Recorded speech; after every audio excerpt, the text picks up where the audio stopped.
예, 이렇게 뵙게 돼서 반갑습니다. 오늘 제가 이제 여러분들과 나눌 이제 가나안 정복 전쟁에 나타난 헤렘 사상과 오늘의 적용. 요 제목은 우리 이제 이윤주 목사님께서 이제 학교까지 오셔서 이제 데우스 아카데미 말씀하시면서 오늘날 삶의 상황이랑 성경 말씀이 잘 이렇게 만나고 적용되는 그런 말씀이었으면 좋겠다 이렇게 해주셔서 고민하다가 오늘날 그 이제 우크라이나 전쟁, 그 러시아로 인해서 일어난 전쟁의 상황도 있고, 그 다음에 사실 우리 구약 성경 하면은 이스라엘의 역사 속에서 하나님의 은혜가 어떻게 이스라엘 백성들과 만났고, 그 이스라엘 백성들이 그 하나님을 자기네들의 삶의 상황에서 어떻게 고백하고 있는가에 대한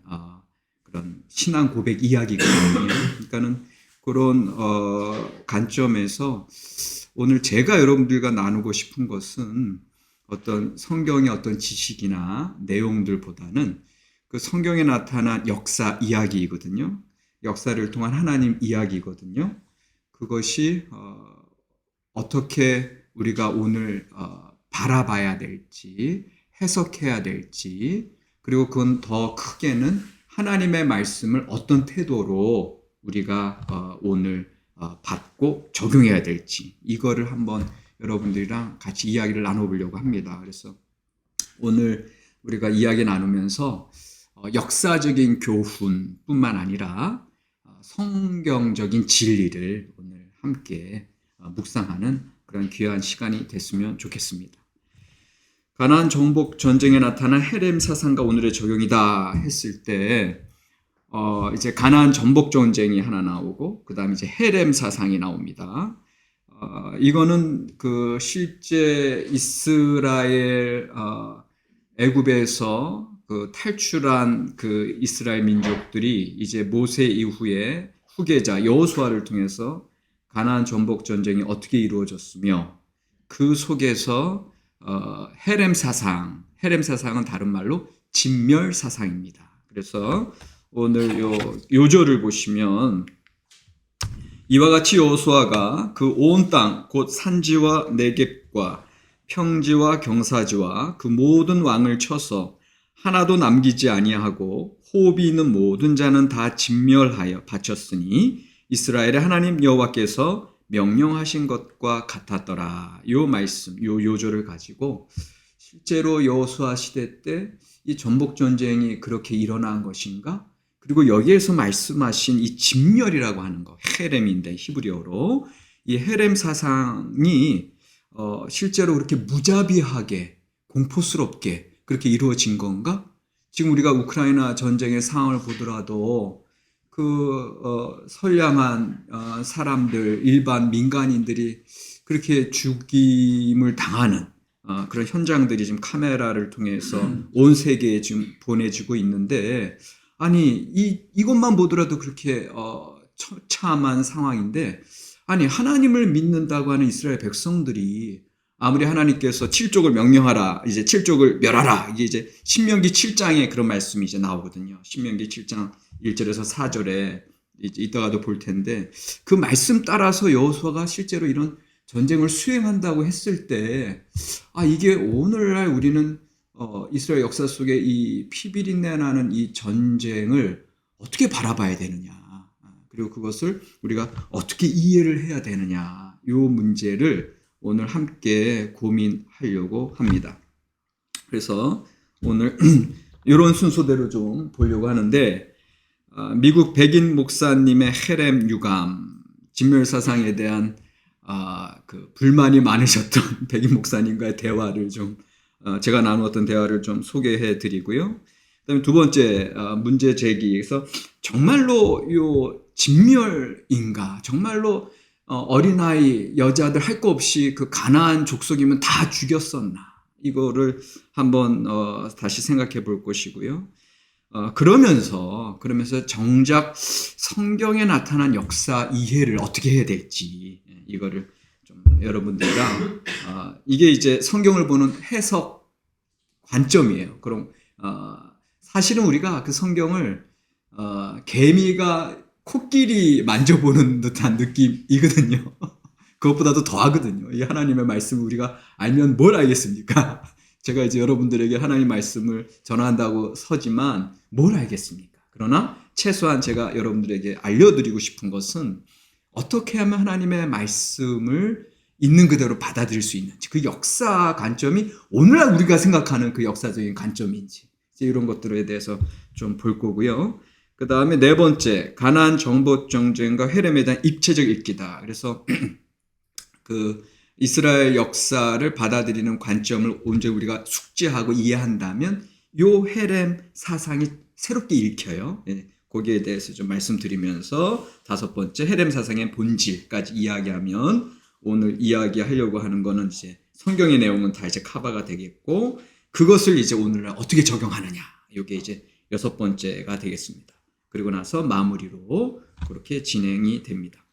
그래서 일단 첫 번째, 제가 이제 그 보스턴 대학교에서 유학할 때 보스턴에서 이제 한 1시간 한 30분 정도 이제 드라이브하고 남쪽으로 내려가면은 로드 아일랜드 주가 있어요. 미국의 50개 중에 제일 조그만 주인데, 거기에서 이제 제가 부목사로 이제 박사과정 보스턴에서 공부하면서 주말에는 이제 청년들 성역 공부 인도하고 또 주일 예배 인도하고 했었는데, 아시다시피 미국의 이민교회들은 다 미국인 교회들이랑 같이 써요. 같이 쓰는데, 이제 오전에는 이제 미국인들 먼저 예배 드리고 오후에는 이제 이민교회가 예배 드리고 이제 그렇게 하는데, 그 같이 쓰는 그 교회 미국인 목사님 드웨인 클링커라고 하는 수염 멋있게 나고 백인 목사님, 멋있게 생긴 목사님이시고 항상 사회정의에 관심이 많으시고 늘 교회에 안 계세요. 늘 어떤 사회정의 또 뭐 어떤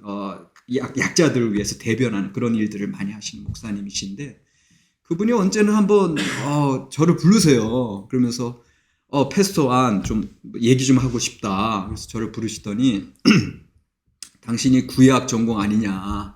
근데 내가 성경의 모든 말씀들은 다 받아들이고 아멘 하는데, 내가 구약 성경에 이 여호수아서에 나오는 이 진멸 사상은 내가 받아들일 수가 없다. 그런 말씀을 하시는 거예요. 그래서 그때는 사실 조금 놀랐어요. 왜냐하면 아니 목사님이 성경 말씀을 다 받아들여야지 왜 뭘 못 받아들이나 이제 들어봤더니 바로 요거예요. 아니 그 가나안 전복 전쟁에서 어떻게 이런 일이 일어나냐? 우리가 믿는 하나님이 그렇게 무자비한 하나님이냐? 그러면서 그분이 또 그렇게 얘기하는 이유가 있어요. 미국 초기 개척 역사를 보면 청교도들이 신앙의 자유를 찾아서 오잖아요. 근데 그들이 딱 왔더니 미국 아메리카 대륙에 아무도 없어요? 아무도 안 살았어요? 누가 살았어요? 인디안들이 그 살고 있었잖아요. 그 혼혈족 인디안들이 살고 있었는데, 그 당시에 이 청교도들이 처음에는 우리가 이제 첫 번째 추수감사절도 알고 관계가 좋았지만 점점 서부 쪽으로 개척해 들어가면서 이제 전쟁을 일으키고 이제 미국의 기병대들이 이제 인디안들을 처참하게 그렇게 무자비하게 살해하면서 그 개척 역사를 써 나가거든요. 근데 그때 그 기병대들이 다 청교도들 아니에요. 근데 그들이 그 인디안들을 어떻게 멸해요? 이 말씀을 가지고 멸하는 거예요. 성경의 말씀을 가지고. 봐라, 여호수아서에 보면 우리도 하나님께서 약속한 땅에 왔다. 그리고 이 약속한 땅에서 우리가 이 땅을 차지하는데, 이게 뭐 무당들도 있고 말이야. 그 이제 인디안들 보면 그 남자 무당, 박수 무당도 있고 막 이상하잖아요. 그 문화 자체가 그 어떤 민간적인 어떤 그런 토속 신앙들이 있으니까 이거를 그리스도의 이름으로 다 멸해야 된다. 이거를 말씀을 붙들고 멸하는 거예요. 이런 비극의 역사들이 미국의 개척 역사에 있거든요. 그러니까는 사회 정의에 관심이 많았던 그 크니커 목사님 입장에서는 지금 미국의 모든 교회들이 이제 그 옛날에 청교도들이 무자비하게 살해했던 그 인디안들, 아직도 인디안들 그 레저베이션 에어리어들이 있잖아요. 이제 지금 반성하고 그들에게 사과하면서 이제 다시 그들을 이제 정상적인 또 사회인이 될 수 있도록 많이 노력을 하는데, 여전히 그 인디안들의 삶은 힘들거든요. 원주민들의 삶이 미국 내에서도 힘든데, 그러니까는 그런 역사를 너무 잘 알기 때문에 그 역사가 이 성경을 근거로 했다고 하는 게 그 목사님이 받아들일 수가 없는 거예요. 그래서 저한테 질문을 하는 거죠. 이 진멸사상을 당신이 지금 박사과정, 구약 박사과정 공부한다는데 이걸 내가 어떻게 이해했으면 좋겠냐. 그렇게 딱 물어보시는데 저도 할 말이 없는 거예요.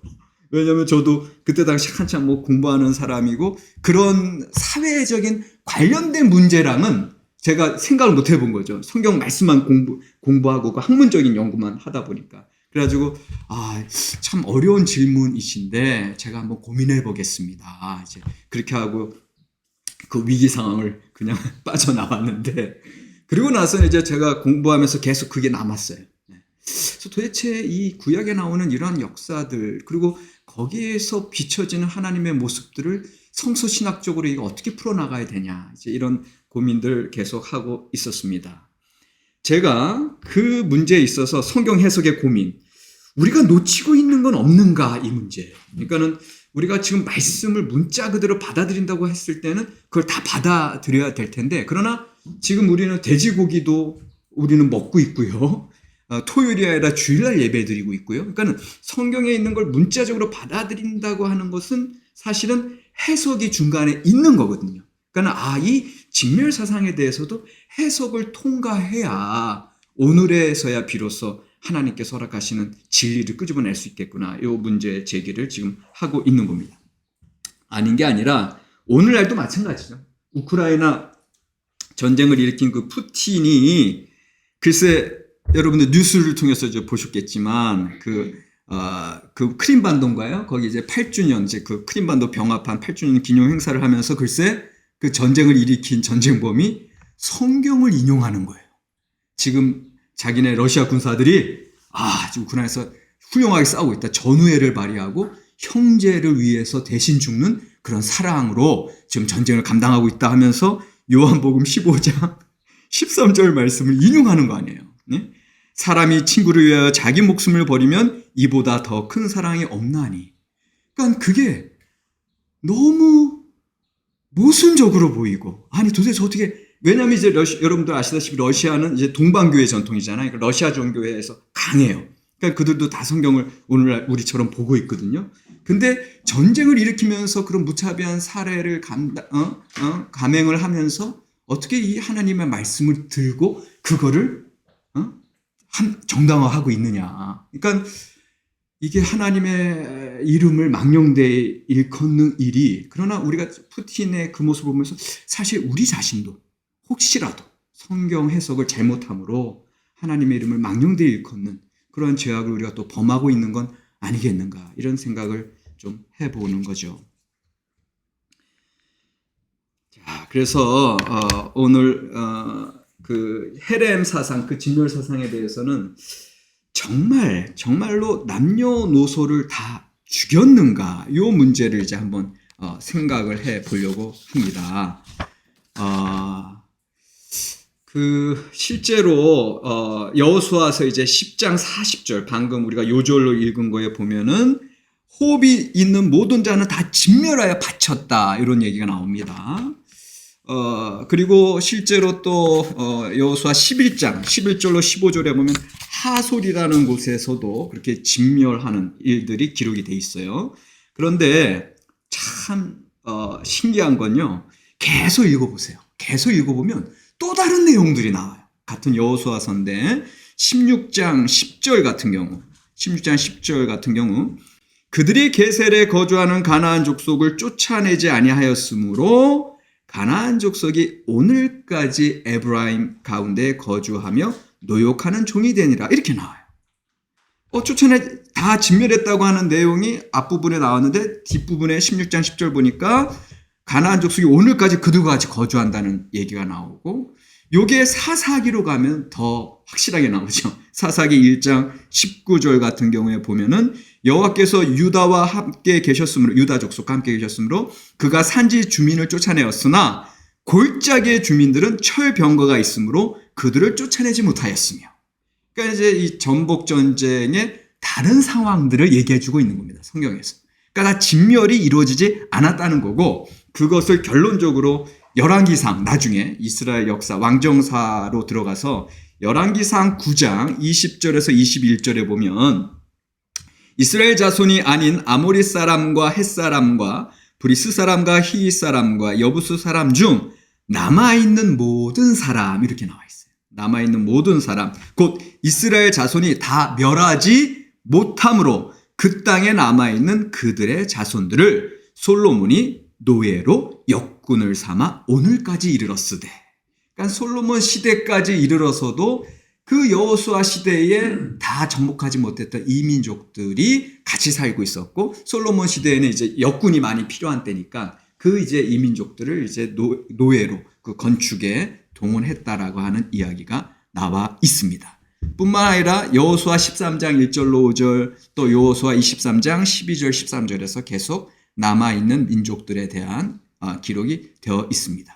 그렇다면 실제 당시 역사적인 현장에서는 그러한 진멸 사상이 말씀대로 이루어지지는 않았다. 요거를 우리가 성경을 통해서 알 수가 있는 겁니다. 그렇다면 그럼에도 왜 진멸을 강조했나? 이게 이제 우리의 질문이죠. 요거를 이제 우리가 이해하시려면 왜 모세 시대 때 그 신명기 이제 7장 1절에서 4절에 보면은 모세께서 너희들이 가나안에 들어갈 때 그곳에 있는 모든 족속들을 다 멸하라고 명령을 하신단 말이에요. 그 명령에 따라서 여호수아가 초반부에는 그렇게 명령을 진행하는 듯이 보였으나 후반부로 갈수록 그렇게 진행이 안 되고 있어요. 요게 우리 입장에서는 처음에는 그 좀 강성한 어떤 그런 군사력을 가지고 갔다가 여리고와 아이성 이제 딱딱 점령하다 그 다음부터 힘이 빠져서 그렇게 된 건가? 아니면 신앙, 말씀을 그대로 의지하려고 하는 그런 신앙심이 약해져서 그렇게 약해진 건가? 이런 질문도 우리가 충분히 할 수 있거든요. 그런데 그럼에도 불구하고 여호수아, 근본적으로 여호수아 뒷부분에 보면 여호수아가 이제 고백하는 장면이 있거든요. 우리가 다 점령했다. 그 다음에 여러분들 아시다시피 10개 지파, 12개 지파 다 나눠서 땅까지 다 나눠줘요. 그렇게 완성이, 땅 전복이 완성된 것이 고백이 되는 장면이 있어요. 그런데 또 사사기로 넘어가 보세요. 사사기에 아까도 제가 잠깐 말씀드렸지만 사사기 1장 19절 보면 아직도 점령해야 할 땅이 남아있는 걸로 나와요. 그러니까 근본적으로 여호수아서의 어떤 점령 완성의 기록과 또 사사기 들어가서 아직도 정복해야 될 기록이 부딪히고 있다. 그러면 여기에서 우리는 바로 입체적인 읽기의 이제 필요성을, 입체적인 읽기라는 표현을 제가 씁니다.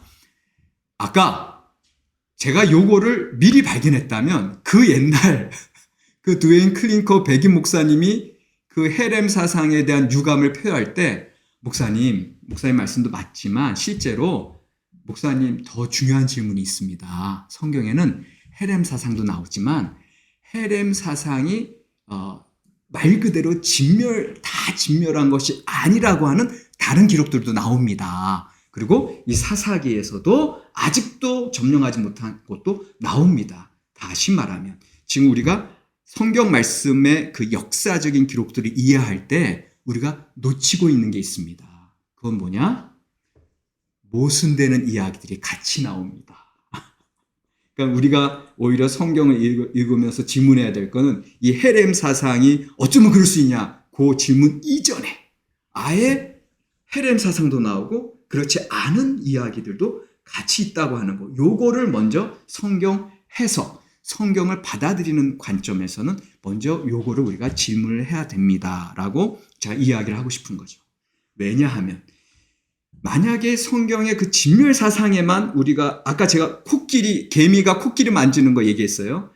개미는 코끼리 코에 매달린 개미는 코끼리가 이렇게 긴 존재구나 이렇게 알 거고 꼬리에 매달린 존재는 이렇게 얇나 트렁크에 매달린 존재는 이렇게 두껍나 다 각기 해석을 할 거란 말이죠. 전체를 봐야 되는데 다시 말하면 아까 그 백인 목사님의 실수도 성경의 역사 기록을 전체적으로 읽었어야 되는데 너무 한쪽으로만 보니까 그러니까 하나님을 배타적인 하나님으로 보게 되는 겁니다. 그러니까 이 말씀 내가 받아들일 수 없지. 그 개신교 목사님이 그렇게 얘기하고 있거든요. 사실은 하나님을 오해하고 있는 거죠. 오히려 성경을 본인이 제대로 이해하지 못하는 걸 먼저 발견해야죠. 오히려 우리 하나님께서는 포용적인 하나님이거든요. 더 나아가서는 우리 신약 성경의 기독교 정신, 그 기독교 정신의 이제 그 결실이 예수 그리스도께서 말씀하신 원수 사랑까지 이어져야 되잖아요. 그런데 성경을 잘못 이해하는 바람에 구약 따로 신약 따로 이해를 한단 말이에요. 우리 크리스찬들이. 그러니까 제가 구약을 전공하는 신학자로서 상당히 그러면서 동시에 개신교 목사로서 이게 구약에 나오는 하나님은 무자비한 하나님으로 아직도 얘기하시는 분들이 있어요. 목사님들 가운데서. 그리고 신약의 하나님이 이제 그 아가페의 무조건적 사랑. 근데 아니거든요. 이미 구약에서 그 신실하고 인자하신 하나님의 사랑이 그 이제 헤세드라 그러는데 헤세드 하나님의 사랑이 신약의 아가페의 무조건적 하나님의 사랑과 만나고 있거든요. 그렇게 구약과 신약을 하나로 봐야 되는데 지금 성경을 본인들이 잘못 이해해 놓고서는 구약 따로 신약 따로 무자비한 하나님 또 원수 사랑의 하나님을 따로 보고 있는 우리의 모습을 봤을 때 우리는 이제 이 말씀을 제대로 이해해야 되는데 특별히 오늘은 이제 이 성경의 역사 이해라고 하는 부분으로 우리가 좀 같이 생각을 해보고 싶은 거죠. 자, 성경에 나타난 역사 이해, 성경을 어떻게 해석해야 될 것이냐. 지금 이제 우리 그 크닝코 목사님 계시면은 설명을 해드리고 싶은 거죠. 목사님, 이 역사적 기록은 이렇게 세 가지로 보셔야 됩니다. 그래야 진멸사상, 그 헤렘 사상이 제대로 이해가 됩니다. 첫 번째, 성경의 역사는 역사가 아니라 예언이다. 자, 오늘날 우리가 알고 있는 누가 언제 어디서 무엇을 어떻게 왜 했나 그런 역사 기록이 아니에요. 오히려 구약 성경 시대에는 역사 개념이 있었다 없었다? 없었어요. 그 헤로도투스 역사학의 아버지는 신구약 중간 시대 헬라 시대에 나오는 철학자입니다. 구약 시대는요, 그 어떤 기록, 어떤 사건이 일어났을 때 거기에 대한 하나님 만남에 대한 기록이지 거기에 대한 인간적인 역사 기록이 아니에요. 그런데 오늘은 이 성경 말씀을 우리가 읽으면서 오늘날 우리의 역사적인 관념을 가지고 뒤집어 씌우려고 그래요. 잘못 이해하고 있어요. 그런 면에서는 그런데 구약에서의 역사 기록은 하나님의 말씀의 성취예요. 하나님의 예언의 성취예요. 아닌 게 아니라 구약 성경을 오늘날 이제 우리 개신교 성경에서는 4대 구성으로 나누죠. 오경, 역사서, 그다음에 시가서, 그리고 예언서 이렇게 나누죠. 지금 성경 순서 그대로 창출 레민신 오경, 그다음에 여호수아부터 에스더까지 역사서, 그 여호수아부터 역사서, 그다음에 성문서는 이제 그 욥 시편 잠언전도 쭉 나오는 거 성문서, 그리고 나서 이제 이사야, 예레미야, 에가, 에스겔 쭉 해가지고 말라기까지가 그 예언서, 그렇게 4대 구성이죠. 하지만 구약 성경, 히브리 성경, 원문 성경은 4대 구성이 아니라 3대 구성이에요. 3대 구성에서 토라, 율법서, 창출 레미신이 있고요. 그리고 나서 바로 느비, 예언서가 나와요.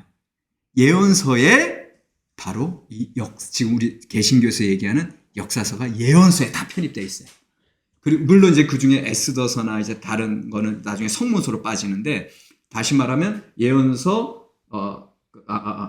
오경, 예언서, 그다음에 성문서 이렇게 세 구성밖에 없어요. 히브리 원전 성경. 거기에 역사서의 자리는 없고요.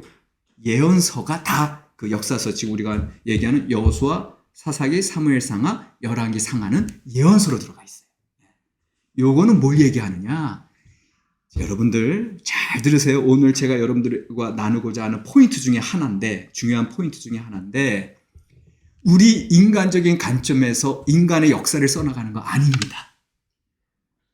우리 기독교인들의 역사는 하나님의 말씀의 성취의 과정임을 믿으시기 바랍니다. 우리의 역사를 쓰는 거 아니에요. 하나님의 역사를 쓰는 거고, 하나님 앞에 그 힘들고 어려운 그런 전쟁의 상황, 가난의 상황, 질병의 상황, 우리가 만나는 모든 문제들의 상황에서 그럼에도 불구하고 하나님은 우리에게 주신 말씀, 약속의 말씀이 어떻게 이루어져 가고 있었다. 하나님이 이렇게 역사하셨다. 하나님의 말씀의 성취의 과정으로 읽으셔야 됩니다. 그게 우리 구약 성경에 나오는 역사의 바른 이해가 되겠습니다. 두 번째, 성경의 기록은 오랜 기간의 축적물이다 이거죠. 그러니까 이건 무슨 소리냐면 여러분들 지금 여호수아서에서 나타난 그 헤렘 사상, 진멸 사상 그 기록이 아까 여호수아 10장 40절도 그렇고 11장 11절 15절에 하솔에서 다 멸망시킨 것도 그렇고 그게 그 자리 그 역사의 현장에서 써졌습니까? 잘 생각해 보세요. 성경에 오늘날도 역사를 기록한다고 했을 때 그 조선 시대의 그 조선 왕조 실록이 물론 이제 조선 왕조 실록이 물론 있죠. 그런데 이제 우리가 오늘날 조선 시대 역사를 뭐 예를 들어서 그 성종의 역사를 쓴다든가 태조 이방의 역사를 쓴다든가 할 때는 오늘날 쓰잖아요. 많은 세월이 지난 다음에 쓰잖아요. 더군다나 오늘날 같은 경우는 뭐 컴퓨터로 뭐 펜으로 쓰는데 고대 이스라엘 시대 때 필기 도구가 많습니까? 당장에 쓸 수 있습니까? 그리고 어학, 그 히브리어 그 얼마나 많은 사람들이 그 문맹률이 몇 프로나 될까요? 얼마나 많은 사람들이 글을 쓸 수 있었을까요? 제가 무슨 얘기 하는 줄 아세요? 이 성경의 기록이라고 하는 건 정말로 오랜 몇백 년이 아니라 몇천 년의 역사를 통해서 기록되고 축적된 결과물입니다. 지금 우리 구약 성경이. 이게 지금 우리가 생각하는 대로 모세가 하루아침에 창세기부터 신명기까지 일필휘지로 쓸 수 있는 상황이 아니에요. 그 다음 여러분들 아시다시피 옛날 우리 어르신들만 하더라도 사실은 기록보다 구전이 더 강하죠. 구전 전승이 강해요. 기록 전승보다. 성경도 마찬가지. 초기에는 입에서 입으로 하나님의 이 구원 역사가 들려져 왔어요. 그러다가 어느 시기부터 기록이 되기 시작하는데 그 기록도 단편이에요. 그러다가 더 오랜 세월 지나서 조금씩 묶이는 거예요. 그러니까 여러분들 이 성경의 기록에 그 오랜 시간, 그 다음에 그 성경 저자들도 너무나 다양한 사람들이 관계하고 있다. 자, 모세오경만 생각하더라도 물론 모세의 그 십계명과 율법, 규정 모든 말씀들은 하나님께 직접 받았죠. 근데 그거를 입에서 입으로 이제 전해졌고 물론 십계명 같은 경우는 이제 돌판에 써진 그런 기록도 물론 있지만 대부분의 그 기록들은 입에서 입으로 전해져 내려오다가 사사시대에 이제 부족연맹체가 열리죠. 12지파별로. 그 부족연맹체에 그 지파마다 부족장들 중심으로 지파장들 중심으로 이제 교육을 할 때에 이제 그 십계명이나 율법들이 단편 기록이 되기 시작하는 거예요. 근데 그것도 부분적이에요. 최소한 한 솔로몬 시대나 됐을까? 솔로몬은 이제 고대 르네상스의 시대라고 할 수 있는데 그때서야 조금씩 이제 기록이 되긴 하지만 대부분의 구약학자들은 지금의 모세오경은 언제 완성이 됐다?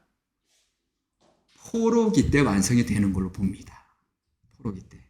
그러니까는 성경의 이제 창출 내민신 오경만 하더라도 모세 시대 뭐 한 기원전 13세기만 보더라도 13세기에서 포로 시대는 6세기 587년 이후거든요. 그러면 13세기에서 6세기면은 몇 년이 지나갔어요, 벌써? 700년이 지나갔어요. 그러니까 창출 내민신만 하더라도 700년의 기간 동안 여러분 상상이 되세요? 이거는 여러분들 보세요.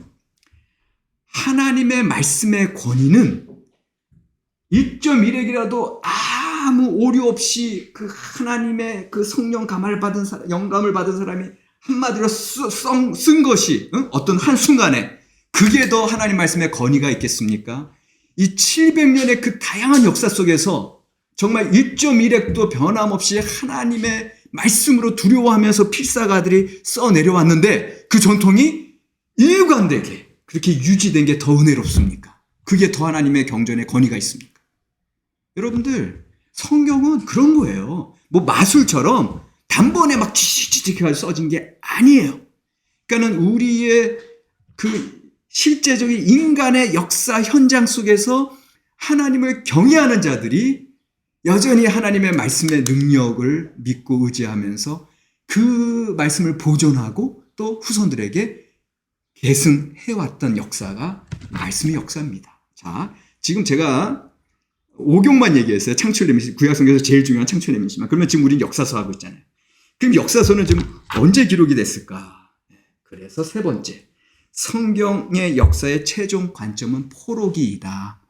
앞만 빨리 잡아도 포로기입니다.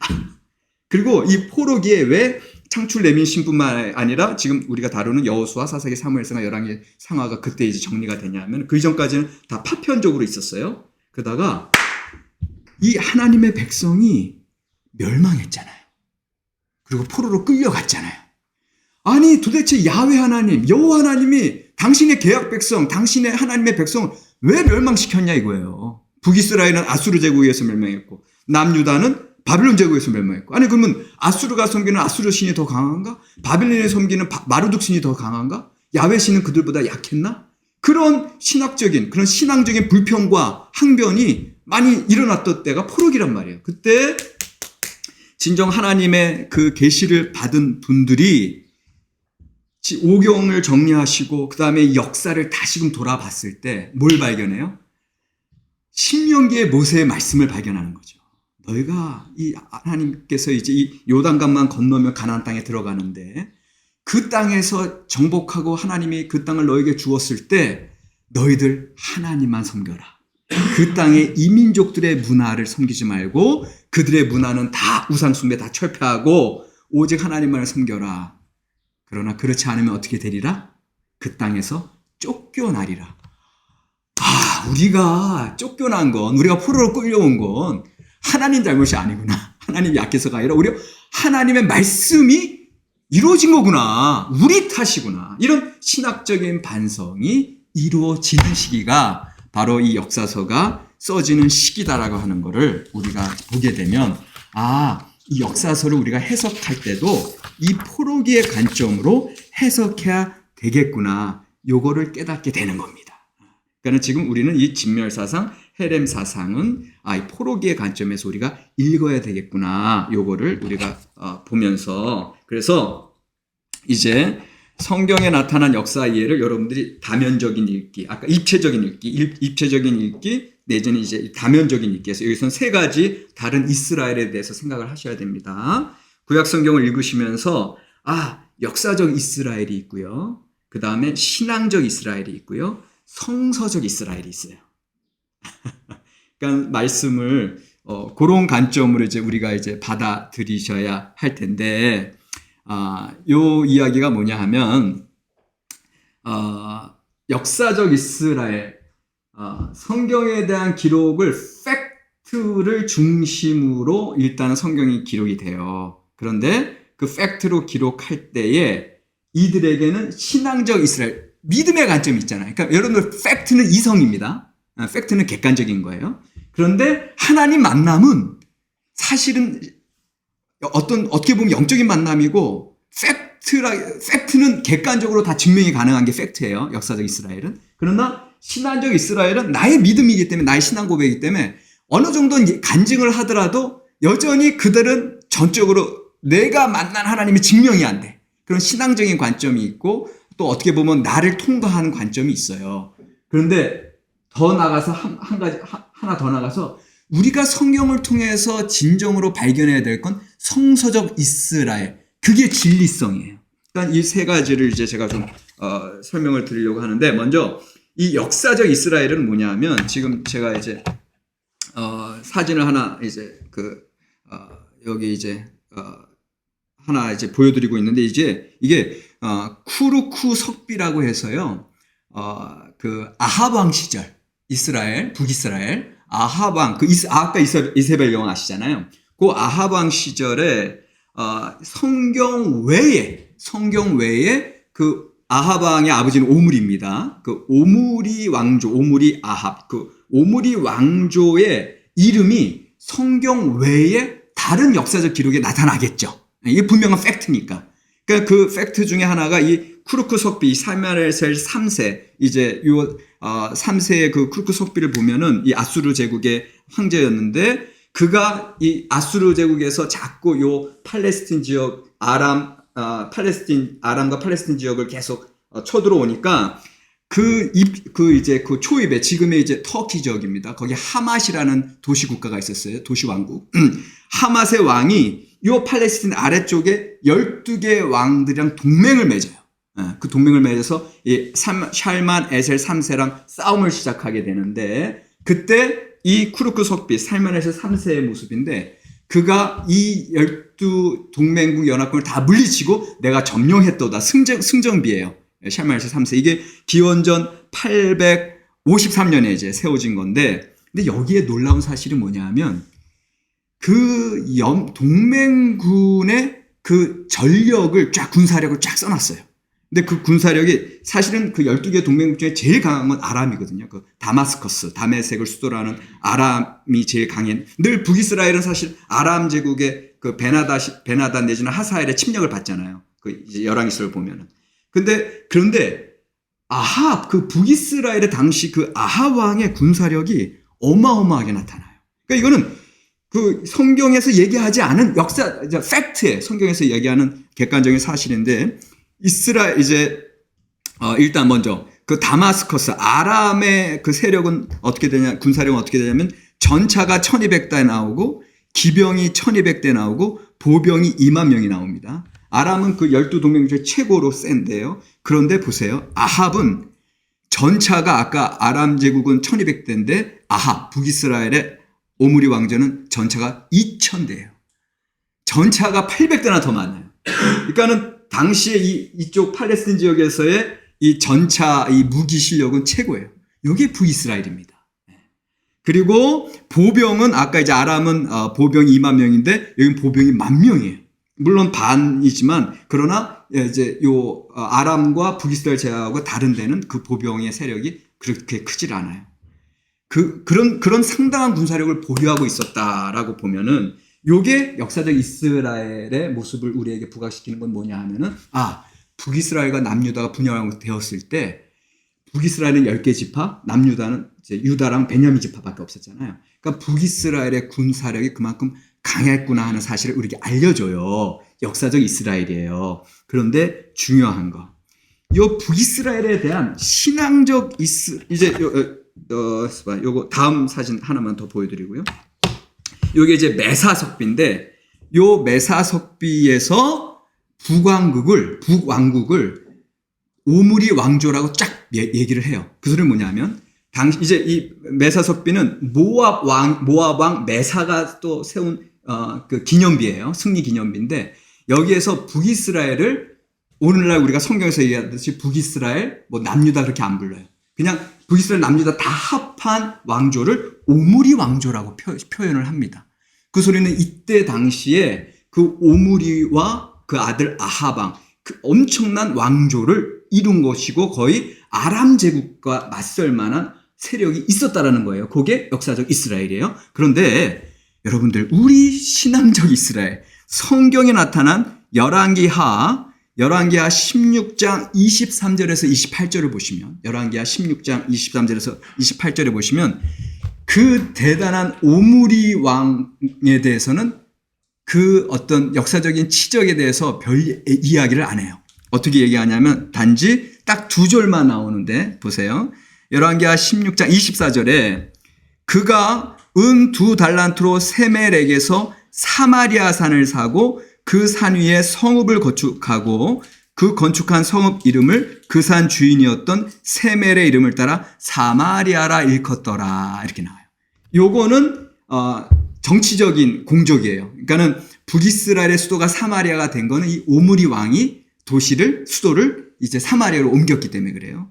그리고 나서 두 번째 25절에 다음 절에 오므리가 여호와 보시기에 악을 행하되 그 전에 모든 사람보다 더욱 악하게 행하여 하나님 여호와를 노하시게 했다. 이렇게 나와요.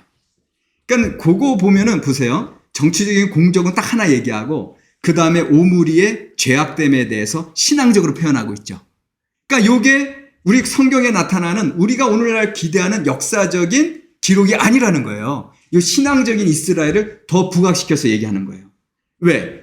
아니, 이 메사 속비도 그렇고 그 전에 그 쿠르크 속비도 그렇고 그 대단한 오므리 왕조 아합 왕의 어떤 구사력을 그렇게 얘기하는데 우리 성경을 기록한 이 최소한 이제 열왕기서를 쓰신 분의 그 성서 저자의 관점은 그런 데 있지 않아요. 정치력, 군사력 거기 있잖아요. 뭘 얘기해요? 하나님 앞에 어떻게 말씀을 지키고 신앙생활을 했는지 거기에 대한 관심이 더 많이 드러나 있다 이거예요. 그렇기 때문에 그 대단한 오므리에 대해서 단 2절 내지 3절에서 얘기하고 그냥 지나가 버려요. 그거를 우리가 이제 기억을 하셔야 된다라는 거고요. 자, 그래서 이제 거기까지 우리가 이제 좀 이제 좀 전 이해를 하셨으면, 그리고 이제 역사에 대해서 우리가 입체적으로 다면적으로 이제 우리가 읽을 수 있는 걸 좀 생각을 하시면, 이제 가나안 정복 전쟁과 헤렘의 입체적인 읽기가 가능하시게 됩니다. 자, 여기 가기 전에, 자, 보세요. 제가 역사적 이스라엘, 그 다음에 신앙적 이스라엘 얘기했죠. 그러면 여러분 좀 헷갈리실 거예요. 역사적 이스라엘은 팩트 중심이고 성경에서는 팩트를 중심으로 썼지만 그러나 팩트는 다 나타나지는 않는다. 그건 이해가 되시죠? 그리고 나서 신앙적 이스라엘이라고 하는 건 그 팩트보다는 이들의 관심, 성서 저자의 관심은 하나님이 어떻게 우리에게 역사하셨는지 거기고 하나님의 말씀대로 우리가 살아가느냐 그거예요. 근데 우리는 거기서 그치는 게 아니라 신앙적 이스라엘까지 가셔야 됩니다. 예. 왜냐하면 우리가 그러니까 성서적 이스라엘까지 가셔야 됩니다. 이 페이스에 멈추면은 여러분들 우리는 교회에서만은 페이스 좋게, 믿음 좋게 생각할 수 있어요. 그러나 우리의 현실은 뭐예요? 여전히 팩트죠. 우리의 세상 현실은 밖에 있죠. 그러면 그 세상 현실에서는 우리가 truth, 진리를 갖고 살아야죠. 진리를 갖고. 그러니까 여기에 단지 우리가 그러니까 진멸 사상을 여러분들 공부하더라도 진멸이 역사적 진멸이냐, 신앙적 진멸이냐, 아니면 이제 우리의 성서적 진멸까지 나아가야 되느냐. 요거를 우리가 생각하셔야 돼요. 요거를 다른 말로 제가 설명드릴게요. 자, 뭐가 이렇게 복잡해? 성경 그대로 읽으면 안 돼? 뭐 이렇게 다면적으로 읽으라 그래? 아니요. 여러분들, 나 자신도 다면적인 인간이에요. 나 자신도 입체적으로 읽어야 돼요. 나를 이루고 있는 요소가 너무너무 많아요. 나는 아빠로서의 안군조도 있지만 또 남편으로서의 안군조도 있고 또 학자로서의 안군조도 있고 또 목사로서의 안군조도 있고 너무나 다양해요. 아들로서의 안군조도 있고 너무 다양해요. 그 다음에 지금 오늘 얘기한 이 3가지 면에 있어서도 역사적인 나가 있어요. 팩트의 안군조가 있어요. 역사적인 이스라엘이 있는 것처럼 팩트 저는 뭐냐면 그냥 이 사회 속에서 물질적으로 지위적으로 밖에 이제 어떤 금방 보이는 안군조가 있잖아요. 그게 이제 팩트예요. 그죠? 네. 그게 역사적인 나고, 그리고 다른 말로 사회적인 나라고 얘기할 수 있겠죠. 근데 나는 신앙적인 나가 있죠. 하나님 앞에서 선 나의 모습이 있죠. 이 나의 모습은 사회적인 나랑 좀 다르죠. 그 팩트, 역사적 나랑 신앙적인 나랑 다르고, 그런데 요 신앙적인 나는요, 여러분들 잘 보세요. 여기 제가 오늘 또 부각시키려고 하는 중요한 포인트 2번째인데 너무 나 중심적이에요. 신앙적인 나는 신앙생활 잘하고 있는 것처럼 보이는데 다른 사람 보기엔 잘하고 있는 거 아니거든요. 그리고 좀 약간 바리새이적인 거 있거든요. 그리고 조금 하나님께서 보시기에 신앙적인 나는 하나님의 보시는 또 신앙적인 나의 모습이 아닐 수도 있거든요. 그래서 성서적인 나가 필요하다는 거예요. 그러면 그 성서적인 나는 뭐야? 내가 바라는 나는 신앙적인 나인데 성서적인 나는 바로 하나님께서 바라는 나예요. 요거를 우리가 발견하셔야 돼요.